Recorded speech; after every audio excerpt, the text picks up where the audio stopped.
and gas will likely be shut off all night in downtown Lodi after flooding led to significant natural gas leaks earlier today. Officials say any natural gas impacts will be minimal, but high water levels remain a concern. Our Rose Schmidt shows us some of the worst of it. Rose?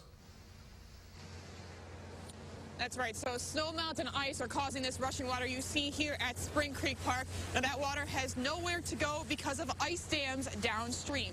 And at this time, Lodi police are still asking people to avoid the city if they can as first responders deal with this flooding and the natural gas issues that happened earlier today. We have not seen this, I think, since the early 1900s. As Spring Creek reaches a record height, I have never seen the flooding this bad in the creek in my life, and I grew up here.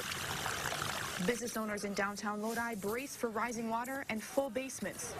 I just started cleaning out the basement knowing the water level kept coming up about a foot every hour. Bob Peterson owns the floral and gift shop and a cable business on South Main Street. He was able to get most of the expensive equipment out, but not everything. There's probably another 50, 60,000 worth of flower shop merchandise, Christmas merchandise that started coming in. As Bob was showing us the bottom floor of his building, Oh, you smell the gas, that's the we started to smell a very strong natural gas scent. Minutes later, first responders were called to South Main Street. When we got out of the store, you could smell it a lot. Not in the store. Evacuating all the businesses and homes downtown for a few hours.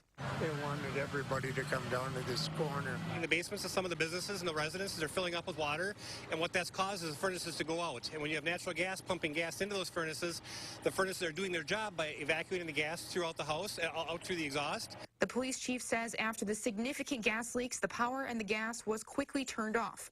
And a few hours later, business owners could go back inside. While it caused quite a nightmare, the chief notes it could have been much worse. Right now, we have no injuries, nobody's been hurt, there's been nothing, it's just property damage right now. We want to keep it that way. While Bob has some property damage of his own, he says he did what he could. It's devastating. You know, it's, what are you going to do? You know, you just got to deal with it, unfortunately. Lodi police are still asking for volunteers to help them sandbag. They're doing that over at the city's utility building on Water Street. And if your home or business has been impacted by this flooding and you have nowhere to go, you are able to go to the American Red Cross's temporary shelter that was set up over at Lodi Elementary School. Back to you. Quite the scene in downtown Lodi. Rose Schmidt live tonight. Rose, thank you.